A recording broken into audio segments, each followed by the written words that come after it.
This is HelloMasters. Hello, this is another HelloMasters at Home. It's about week 3 of everybody working from home. And we're trying to get into the day-to-day routine of trying to understand what to do and how to do it. And we're getting to the realization that this might take a little bit longer than we anticipate. So today I'm very happy to have Georgia Collins, who is a marketing and communications leader globally at Akzo Nobel, who is coming in from her home office in Amsterdam, right, Georgia? Correct. Correct. But you're giving my bedroom a very glamorous home office title there. Right. Yeah. I suppose how are you coping with the sudden change, and since long have you been working from home? Yeah. Well, I've actually been working home the whole of the month of March, having had the flu, possibly coronavirus, possibly not. I'm not sure. But so the first 2 weeks at home, not feeling well. And then the last 3 weeks, really working from home, which has been interesting because, of course, it's not just me working from home. It's my husband and my 3 kids. So we're sharing our space as best we can and trying to keep in the back of our minds that we love each other very much, despite the fact that we are, on each other and in each other's way a lot more than normal, of course. How old are your kids? Yeah, they're 10, 7, and 4, which is a range. 4-year-old and more attention, a 7-year-old who's kind of focused but easily distracted, and then the older one who's she's quite focused actually, and she knows what she's doing. And of course, we're dependent on teachers who, are also balancing this whole situation out for the first time themselves. Well, homeschooling, I'm not going to take credit that much for the quality of the education that they're getting. There's still, I can't say how impressed I am enough with the work of the teachers. They're just doing an outstanding job at the moment, considering the circumstances. So, that's pretty amazing.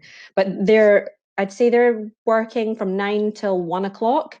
And then between myself and my husband, we're just balancing out, between us, who's able to step in where. And for that reason, to get a quiet space to have a chat with you, I'm sitting in my bedroom right now, rather than at the table or in the office, where it's going to be a little bit noisier. Sense. So what's your current Zen level right now? Yeah, it's pretty, it's a hard one to answer. It's not very calm. It's very stressful. 3 weeks in of homeschooling and working from home with everybody, it's got better. And every day feels a little bit more like, okay, this is normal. We've got some sort of structure, and we've tried to set some structure in place for myself and my husband, how we're working, and also how the kids are working as well. Of course, normally, when I need to relax, I go and see my friends, and we have a drink or we go for a nice meal, and none of that's particularly happening right now.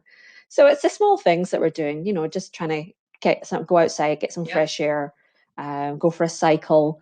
Sometimes just going to the bakery by myself is good enough, to be honest. Then going shopping is kind of an event, whereas with kind of a nuance. So let's switch gears and talk a little bit about your work. So can you just maybe very quickly say what you're doing at Akzo Nobel? Yeah, so I'm responsible for global marketing communications in one of Akzo Nobel's coatings businesses. That business is Automotive and Specialty coatings. We've got a very leading position within Akzo Nobel, and within our industry, our business focuses on 4 key areas. That's aerospace, automotive OEM, vehicle refinish, and consumer electronics.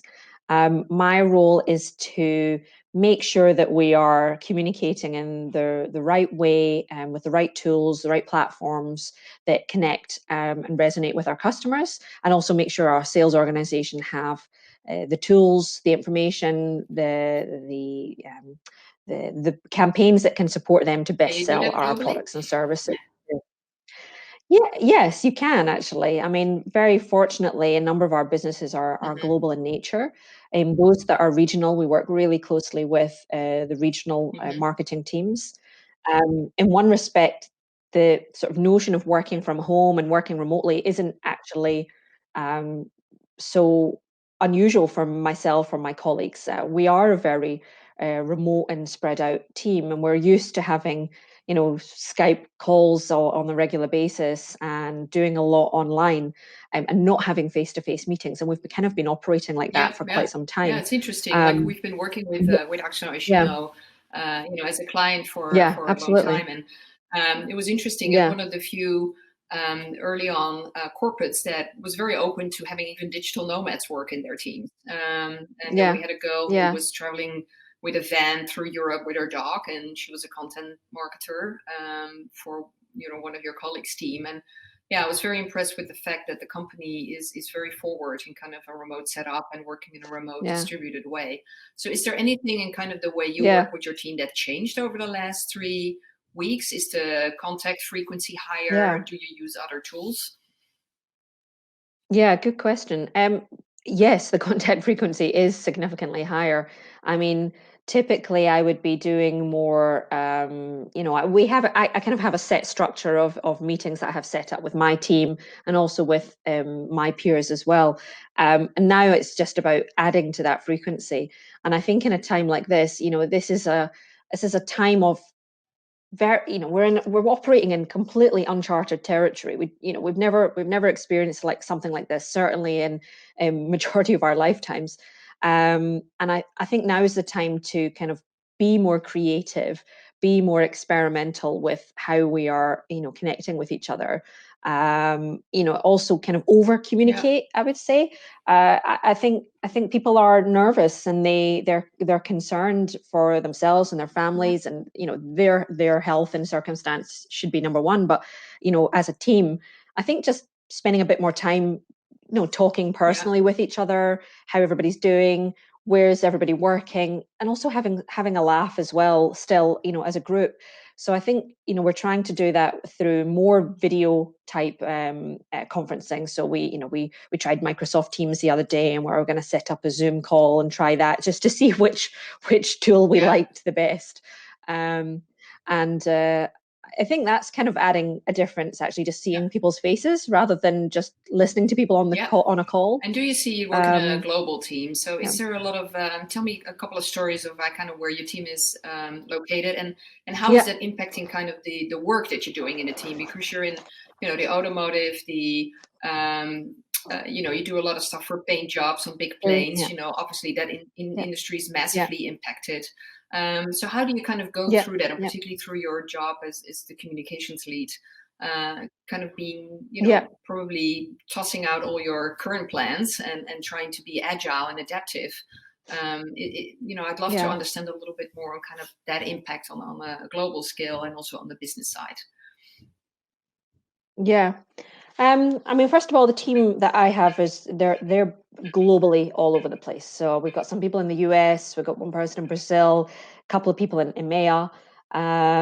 We've also got some people in Singapore as well. So we tend to have a very global approach to doing things.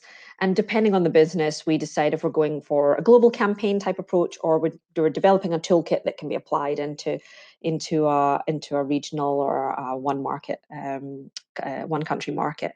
Um, in terms of the impact this is having, I mean, it's interesting. We're still trying to keep a focus on our activities as businesses as Mm, usual kind of thing. So we're still trying to focus on the key projects that we needed to deliver on this year. And I think just assessing them properly, thinking, okay, how is our timing going to be changed at all? It doesn't make sense to do a massive digital campaign, for example, right now, and drive people to go to buy a product when they mm, can't leave their house. So, it means rethinking a little bit your timings. Also gives us, it sounds a bit, selfish really, but almost gives us a mm, moment to pause and think, okay, what is really going to be most important from a communication perspective, and also how do we better prioritize our projects for the rest of the year? Because indeed we need to make choices, and Akzo Nobel are not the only one who are going to have to make choices from a marketing approach. We definitely need to look at what we're doing and think very creatively and experiment perhaps a little bit and see what's going to make the most sense. What are kind of, in a time of crisis, there's also, opportunity. So have you already had some brain space to think about some opportunities that might emerge out of this situation that might be, a positive change agent for your team or your company? Yeah, I'd say we're at the starting point of those sorts of discussions now. I think the first couple of weeks, everybody's in just panic mode of, okay, everybody's work situation's changed. Everybody's apologizing about having kids in the background or dogs barking, and I think we're starting to get into a rhythm of seeing, okay, well, what can we actually do from looking only in my area of expertise, from a marketing communications perspective, to actually support people during this time. And bearing in mind that our key target audience internally, our sales organization, who are the ones who need these sorts of communication tools and materials that we're working with, how we've got a captive audience. They're all sitting on their in front of their laptops. This is an opportunity for us to also kind of share more information with them, maybe give additional trainings online, do some webinars.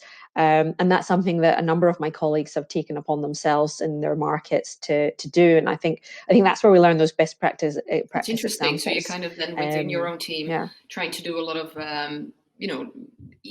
things you can do easily, produce them easily versus, in the past, you maybe, needed to brief an agency or you needed to, get into proper planning first. And now you're kind of allowing yourself more room to experiment. Is that a fair? Yeah. Well, I'd say so. Yeah. I mean, we're winging it a little bit, trying, different tactics to see what could work. We're in, for example, one of my colleagues, he's responsible for our global technical marketing.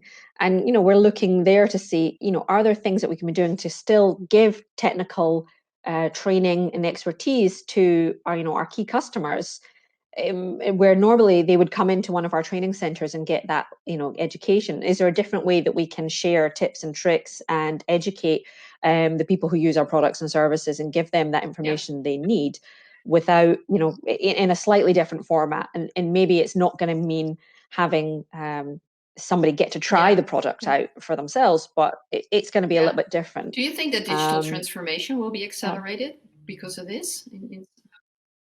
I hope so. I think in a business like such as Akzo Nobel, it's a coatings business. It's a more traditional B2B industry, and it's been playing catch up over the years. And we're really proud of the work that we're doing on the digital front. And I think it will kind of fuel us faster into kind of a digital mode, because I think it gives an opportunity to stay connected and be connected much more easily. And that's something that we've been actually driving anyhow over the last year. And I think, maybe one of the small things that comes out of this whole situation is that it just accelerates that whole process. Are there a couple of things already that you would love to kind of, once we're going back to, I wouldn't say normal, because I think that's not going to happen, but, something where at least we're normalizing the situation a bit. Do you think you're going to make structural changes to the way you work on what you work on? Have you already kind of unlocked a couple of opportunities that you think, okay, this is actually more effective to do it this way, or maybe that didn't make sense in the past and I kind of want to reorient? And I mean, as I said before, I think we're just at those early stages of actually saying, well, what could they be? I think the way of working and the sort of the tools that we're using now to have, like, like what we're Yeah. doing just now, having, kind of more of a video conference. I mean, they always seemed so difficult to do with Yeah. large groups because, everybody, you needed to have a big screen and in a fixed meeting room in your, True. in your office. And, it was always hard to get in that meeting room because somebody's booked that room already. And I think, seeing the ease at which we can actually use just different tools to have face-to-face virtual contact with each other, I think that's going to make a huge difference already in how we work. And I for one want to see how we can keep using these sorts of tools with my team. We don't get an opportunity very often to have the full team come together face to face, and when we do, of course, nothing beats it. But you can't have that regularity of contact, that we would. So this is a great alternative. I think more practically in terms of the work that we're doing, we have really decided to prioritize already digital, and looking how we can utilize digital campaigns going forward. So I don't think that's going to change, but I hope it accelerates, and hope demonstrates more visually and the value that that it can that deliver. Makes total sense. Hey, and what about culture in your team? Like you're still all trying to understand what this whole new thing is about, and we don't know how long it's going to last. But as they always say, culture eats strategy for breakfast. But how do you build culture when you're not in the same room? Like, any tips or any kind of things that are working in your team, or are you still trying to suss it out? Yeah, I mean, we're very fortunate that we've got a very culturally diverse group of people in our marketing communications team. We've got, just in my team based here in the Netherlands, myself being Scottish, or Scottish British. Don't want to completely alienate my my British heritage. We've got Dutch, we've got German, we've got Ugandan. We've got Singaporean, Brazilian, British, based in the UK, British. We've got American. So everybody's bringing a kind of their own flavor anyhow to the organization. And one of the first things that I did when I took on responsibility for this team was to make sure that we could find a way of working with each other, taking, kind of building that level of trust with each other. Because I think, that's at the end of the day what makes building teams, and effective teams, really important, is making sure that you have that trust level and openness, and that we don't take things overly personal. And of course, we have to understand cultural sensitivities as well. And potentially the reason why people are behaving in the way that they are, or responding in the way that they actually are. So these are, I think, things that I'd say everybody in the team really takes to heart and considers when working together with each other. And are there certain topics that you? Nothing sorry more. to interrupt. Please go ahead.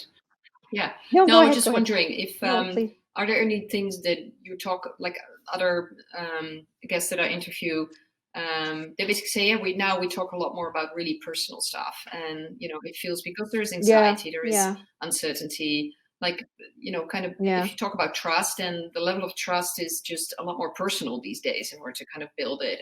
Is that something that you recognize, or and is there also differences within where people are located? Because, for instance, in Singapore, it's it's very tightly controlled with the coronavirus. It's just a different cultural context. Whereas in America, it's really, really bad right now in New York. So do you see that kind of anxiety and that need for people to express that across these different areas? Absolutely. I mean, I think that's, we had a call last Friday with the team via video chat, and we basically spent the call just talking about where is everybody, how's everybody doing, what's the situation like for you. And I think people are, like I said before, they're scared and nervous, and it's not a nice situation, and everybody's going through something very different and has different concerns as well. I mean, people have families in different countries where they're concerned about their safety, and if they're well and healthy, they can't get to them, of course. Myself as well, I have my family in the US and in the UK. I had supposed to be in the UK last weekend. That didn't happen, and you want to be with family at these times. And I think it's really important to spend more time talking about it Yeah. with each other and just checking in and saying, how's everybody doing? And even as just a simple WhatsApp, and and also sharing fun moments as well. One of our team members, he shares a fact of the day every morning, which adds a little lightness to the start of the day, and a smile, and it kind of keeps the rest of the day moving through a kind of a bit of a chit chat and conversations. And I think people are more sharing of their home True. environments. So so people are sharing more photos of them at home, what they're doing. I think that's the best way to kind of, as a team, work together in this through this period. It's not only business as normal, it's not only kind of business makes chop. sense. Last question, Georgia. What do you do personally to relax? You have a busy setup with kids and a man, and you're also moving to a new house, I just heard. So, what do you do personally to kind of decompose, and maybe some tips you want to share with the viewers? Yeah. Honestly, there's not that much time to relax at the moment. That's with this whole COVID-19 situation doesn't give much free space to have any chill time. Small things. I mean, sometimes it's just chilling in front of Netflix and switching off for a moment. Reading. I started reading a new book that has been just nice to again just focus on something else. Last Friday we ordered a takeaway, and normally I love having home cooked meals all the time. And for once I was like, oh, thank God it's not a home cooked. Yeah. So it's just about those little things that you're trying to kind of appreciate a little bit more, right? Oh, I think we're losing you now in the video. Well, listeners, this was the last question. So sorry for such an abrupt ending, but at the end, the Wi-Fi is something that we need to count on more than anything else. And we just had a little bit of a glitch with Georgia Collins from Akzo Nobel Global Marketing and Communications Lead. Well, Georgia, thank you so much for joining. I hope you can listen to this, and we look forward to hosting another guest and broadcasting it soon to you. Have a good day and take care. Bye-bye.